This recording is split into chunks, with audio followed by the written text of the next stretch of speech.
আসসালামু আলাইকুম। এখন আমরা দেখব ইলেকট্রন বিন্যাসের নীতি। ইলেকট্রন বিন্যাসের নীতি সাধারণত আহ্বান নীতি মেনে চলে। আহ্বাতে মোট 3টে নীতি রয়েছে ইলেকট্রন বিন্যাসের জন্য। তারপরে আমাদের এসএসসিতে 3টে লাগবে না, একটা হলেই হচ্ছে। সেটা হচ্ছে ইলেকট্রন সমূহ নিম্ন শক্তি স্তর পূর্ণ করে উচ্চ শক্তি স্তরে প্রবেশ করে। অর্থাৎ ইলেকট্রন সমূহ প্রথমে নিম্ন শক্তি স্তরে যায়, ইলেকট্রন পূর্ণ করে, তারপরে উচ্চ শক্তি স্তরে যায়। এখন শক্তি স্তর কোনটা নিম্ন কোনটা উচ্চ সেটা আমরা খেয়াল করতে হবে। সেই শক্তি স্তর কোনটা নিম্ন শক্তি আর কোনটা উচ্চ সেটা হচ্ছে n+l এর মানের উপর নির্ভর করে। n+l এর মানের উপর নির্ভর করে শক্তিটা।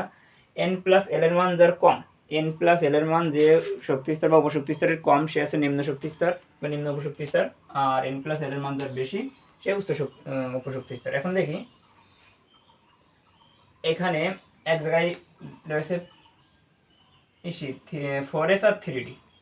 আবার মনে করলাম কি আমি দুটো জিনিস চিন্তা করলাম, একটা 2p বেশি শক্তিশালী নাকি 3s অধিক শক্তিশালী, মানে অধিক শক্তি সম্পন্ন। প্রথমে দেখি 2p আর 3s এর ক্ষেত্রে। 2p এর ক্ষেত্রে 2p এর ক্ষেত্রে যদি আমরা দেখি তাহলে 2p এর ক্ষেত্রে p এর n আছে 2 আর p উপশক্তি স্তরের জন্য l আছে 1। আমরা জানি s হলে 0 হয় l, তাহলে এখানে n+l সমান 2 আর 3, তাহলে 2p এর ক্ষেত্রে এটাকে মান হয়েছে 3। এরপর দেখি 3s এর ক্ষেত্রে। 3s এর ক্ষেত্রে 3 এর ক্ষেত্রে এই 3s এর ক্ষেত্রে n = 3 আর s = 0, অর্থাৎ l এর মান আছে 0, অর্থাৎ n+l = হচ্ছে 3 যোগ 0, তাহলে কথা হচ্ছে 3। তাহলে যদি এরকম n+l এর মান দুটো সমান হয়, এরও n+l সমান এরও n+l সমান, অর্থাৎ এইটার n+l সমান, তাহলে যার n এর মান কম সে নিম্ন শক্তি স্তর, অর্থাৎ এখানে 2p নিম্ন শক্তি স্তর আর 3s উচ্চ শক্তি স্তর। এই জন্য ক্রম হিসাব করার সময় আমরা প্রথমে লিখেছি 2p তারপর 3s, ইলেকট্রন বিন্যাসের যে ক্রম রয়েছে। এরপরে যদি আমরা 3p আর 4s কল্পনা করি, 3p আর 4s যদি চিন্তা করি, তাহলে 3p এর ক্ষেত্রে n এর মান আছে 3 আর p এর মান আছে l এর মান 1, তাহলে n+l সমান এই আছে 3 আর l এর মান আছে p এর ক্ষেত্রে 1, তাহলে এটা হচ্ছে 4। আচ্ছা, এরপরে যদি আমরা 4s কল্পনা করি তাহলে একইভাবে হবে না, হচ্ছে 4 যোগ 0 সমান 4। তাহলে এখানে যেহেতু 3 আছে কম এই জন্য 3p নিম্ন শক্তি স্তর। আচ্ছা, আমরা যদি 4s আর 3d কল্পনা করি, 4s আর 3d দেখি, তাহলে 4s আর 3d এর মধ্যে 4s মানে n এর মান 4, l এর মান s মানে 0, তাহলে মোট আছে n+l এর মান 4। 3d এর ক্ষেত্রে n এর মান আছে 3 আর d এর ক্ষেত্রে l এর আছে 2, তাহলে মোট হয়েছে 5। এখানে n+l এর মান দেখা যাচ্ছে 3d এর বেশি আর 4s এর কম, এই জন্য 4s আগে গেছে 3d তে পরে গেছে। এইভাবে এই শক্তি স্তর হিসাব করে সবগুলো বসানো হয়, মানে শক্তির ক্রম হিসাব করা হয়, মানে ইলেকট্রন বিন্যাসের ক্রম হিসাব করা হয়, যেখানে 1s 2s 2p 3s 3p 4s 3d 4p 5s 4d 5p 6s 4f 5d 6p 7s 5f 6d 7p এবং 8s। এভাবে ইলেকট্রন বিন্যাস হয়ে থাকে। এটা হচ্ছে ইলেকট্রন বিন্যাসের ক্রম অনুযায়ী ইলেকট্রন বিন্যাস হয়ে থাকে। আর এই ক্রমটা নির্ভর করে হচ্ছে n+l এর মানের উপর। যার শক্তি যত বেশি সে তত উচ্চ শক্তি স্তর এবং সে পরে ইলেকট্রনে যায়, আর যত কম সে নিম্ন শক্তি স্তর। আর n+l এর মান যদি সমান হয় সেক্ষেত্রে যার n এর মান ছোট সে নিম্ন শক্তি স্তর এবং যার n এর মান বড় সে হচ্ছে উচ্চ শক্তি স্তর। ওকে, এরপর আমি দুটো খলাক রেখেছি, অর্থাৎ অনুধাবনমূলক প্রশ্ন। ইলেকট্রন সমূহ 3d তে না গিয়ে 4s এ যায় কেন? ইলেকট্রন বিন্যাস আমরা যদি দেখি এই জায়গায় দেখতে পেলাম আমরা কেবলমাত্র উত্তর আমার করা হয়ে গেছে অবশ্যই। তারপরেও এই যে 3d তে না গিয়ে 3d আর 4s এর মধ্যে যেহেতু 3 নম্বর কক্ষপথ আগে আসার কথা, 4 নম্বর কক্ষপথ পরে যাওয়ার কথা, কিন্তু 3d তে না গিয়ে আগে 4s এ ইলেকট্রন যায় কেন? আর 2 নম্বর প্রশ্ন আছে 2d সম্ভব নয় কেন? এটা আগে যে ভিডিও ছিল সেই ভিডিওর প্রশ্ন। এখন 2d সম্ভব নয় কেন, মানে 2p সম্ভব, এই যে 3d সম্ভব, এই যে 4p f সম্ভব, মানে মাঝে মাঝে কিছু কিছু সম্ভব হয়নি কোনো, যেমন 3f সম্ভব হয়নি কোনো, 2d সম্ভব হয়নি কোনো, 1p সম্ভব হয়নি কোনো, এগুলো সম্ভব হয়নি কোনো, সেটা একটু পরে দেখছি। তাহলে আমরা ইলেকট্রন বিন্যাসের 3d তে না গিয়ে 4s এ যাই কেন, প্রথম সেটা দেখি। আমরা জানি ইলেকট্রন বিন্যাসের আহ্বান নিয়ম অনুসারে ইলেকট্রন সমূহ প্রথম নিম্ন শক্তি স্তর পূর্ণ করে উচ্চ শক্তি স্তরে প্রবেশ করবে। তাহলে এই শক্তি নির্ভর করে আছে n+l এর মানের উপর। তাহলে 3d এর ক্ষেত্রে এগুলো আমি প্রথম লিখে নেব, তারপর লিখব 3d আর 4s এর মধ্যে তুলনা করছি। তাহলে প্রথম লিখব আমি 3d এর ক্ষেত্রে n+l এর মান, 3d এর n+l সমান 3d এর ক্ষেত্রে n এর আছে 3 আর l এর d এর ক্ষেত্রে আছে 2 সমান আছে 5। আবার 3d এর ক্ষেত্রে নির্ণয় করছি এখন 4s এর ক্ষেত্রে। 4s এর ক্ষেত্রে n+l, n এর মান আছে 4 আর s এর ক্ষেত্রে l আছে 0, তাহলে মোট আছে 4। এখানে শক্তির ক্রম দেখা যাচ্ছে আছে 3D-র আছে বেশি আর 4s এর কম, যেহেতু নিম্ন শক্তি স্তর 4s আর উচ্চ শক্তি স্তর 3D, এই জন্য প্রথমে 4s ইলেকট্রন যাবে, এরপরে 3D তে ইলেকট্রন যাবে। এটা আমাদের অ্যান্সার শেষ। 2 নম্বর প্রশ্ন, 3D সম্ভব নয় কেন? 3D সম্ভব, সরি 2D সম্ভব নয় কেন? 3D না, সরি 2D সম্ভব নয় কেন?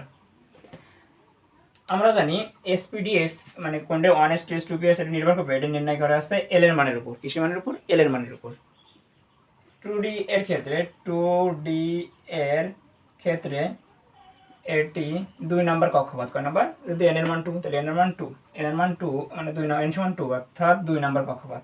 দ্বিতীয় কক্ষপথের ক্ষেত্রে n সমান যদি 2 হয়, তবে l ইকুয়াল টু আমরা জানি n মাইনাস 1 পর্যন্ত। তাহলে এ জায়গায় 2 মাইনাস 1 মানে কত? 1 পর্যন্ত। তাহলে এখানে আসছে 0 আর 1। এল এর মান, এল এর মান কত আসে? তাহলে এখানে 0 আর 1। এল ইকুয়াল টু যখন 0 হয় তখন সেটা হয় আসছে এস উপশক্তি স্তর, আর এল ইকুয়াল টু 1 হলে আমরা জানি সেটা হয় আসছে টি উপশক্তি স্তর। যেহেতু ডি উপশক্তি স্তর, এল ইকুয়াল টু যখন 2 হয় তখন সেটা ডি উপশক্তি স্তর আসে। যেহেতু এল এর মান এখানে 0 আর 1, 2 কখনোই সম্ভব না, কারণ n মাইনাস 1, তাই 2ডিও কখনো সম্ভব নয়। আচ্ছা, তাহলে আমরা দুটো অনুধাবন দেখলাম। এরপরে দেখি 3.7.3-তে রয়েছে ইলেকট্রন বিন্যাসের সাধারণ নিয়মের ব্যতিক্রম। ইলেকট্রন বিন্যাসে একেবারে সাধারণ এই যে নিয়ম রয়েছে, এই নিয়মেরও একটু ব্যতিক্রমী ধর্মী প্রদর্শন করে। এটা জানার আগে আমরা প্রথমে শুনবো পূর্ণ, অর্ধপূর্ণ এবং পূর্ণ অরবিটাল সমূহ অধিক সুস্থিতি অর্জন করে। অর্ধপূর্ণ এবং পূর্ণ অরবিটাল সমূহ অধিক সুস্থিতি অর্জন করে, আর পরমাণু সমূহ ইলেকট্রন বিন্যাসে সবসময় সুস্থিতি অর্জন করতে চায়। তাই আমরা এটুকুনি মনে রাখবো যে অর্ধপূর্ণ এবং পূর্ণ অরবিটাল সবসময় সুস্থিতি অর্জন করতে চাই। তাহলে এখানে আমি দুটো উদাহরণ দিচ্ছি। একটা আছে ক্রোমিয়াম 24, যার ইলেকট্রন বিন্যাস যদি আমরা দেখি তাহলে আমরা জানি কি 1s 2s 2p 3s 3p, এরপরে যায় 4s 3d। তাহলে এখানে ক্রোমিয়াম 24-এ যদি আমরা ইলেকট্রন বিন্যাস করি তাহলে এসে যাবে দুটো, আর দুটো 4টে, আর 6টা 10টা, আর আছে দুটো 12টা, আর 6টা 18টা, আর দুটো 20টে, আর ডিতে আছে 4টে। এখন আমরা জানি ডি উপশক্তি স্তর আমরা কি বললাম যে পূর্ণ আর অর্ধপূর্ণ। এখানে সর্বশেষ মানে উচ্চ শক্তি স্তর আছে 3D আর সর্বশেষ কক্ষপথ আছে 4s। তাহলে এই 3D যদি অর্ধপূর্ণ, আমরা ডিতে সর্বোচ্চ জানি ইলেকট্রন ধরতে পারে আছে 10টা। কয়টা ইলেকট্রন আমরা জানি ডিতে সর্বোচ্চ ধরে আছে 10টা, যেটা 2l প্লাস 1 এর মান থেকে বোঝা যায় যে ডিতে সর্বোচ্চ 10টা ইলেকট্রন থাকতে পারে। তাহলে এর অর্ধপূর্ণ হতে গেলে কটা হতে পারে? 5টা। যেহেতু এখানে 4টে রয়েছে, তাই এখানে এস এর থেকে একটা ইলেকট্রন অর্ধপূর্ণ অর্থাৎ সুস্থিতি অর্জন করার জন্য ডিতে চলে যায়, ডি উপশক্তি স্তরে চলে যায়। আর ডি উপশক্তি স্তরে তখন হয়ে যায় 5টা, আর এসে থাকে একটা। যেহেতু ডিও অর্ধপূর্ণ, এস অর্ধপূর্ণ, কারণ এসে দুটো থাকে, তাহলে এই ইলেকট্রন বিন্যাসটা অধিক সুস্থিতি। এই জন্য ক্রোমিয়ামের ইলেকট্রন বিন্যাস এইটা রাইট হবে। আগে আমি প্রথম যেটা করেছিলাম ওটা ভুল হবে, যে এখানে 2 এখানে 4 করা, ওটা হবে না। এটা আছে ব্যতিক্রম ইলেকট্রন বিন্যাস দেখা যাচ্ছে। ক্রোমিয়ামের কপারের ক্ষেত্রে, কপারে যদি আমরা ইলেকট্রন বিন্যাস দেখি তাহলে 1s 29, যেহেতু 2s 2p 3s 3p 4s 3d। এখানে 2 4 10 12 18 20 আর আছে 9। একইভাবে আমরা জানি পূর্ণ আর অর্ধপূর্ণ অধিক সুস্থিতি অর্জন করে। এই যে ডি অরবিটালে 9টা রয়েছে, 10টা হলেই পূর্ণ হতো ডি উপশক্তি স্তরটা। এই এস থেকে একটা এই জায়গায় চলে যাবে এবং সেখানে হবে 10টা, আর এসে থাকবে একটা। তাহলে এই ইলেকট্রন বিন্যাসটা অধিক সুস্থিতি অর্জন করে। এটা তাহলে কপারের ইলেকট্রন বিন্যাস। আচ্ছা, আজকের মতো এই পর্যন্তই। দেখা হচ্ছে অন্য কোনো ভিডিওতে। Thanks for watching this.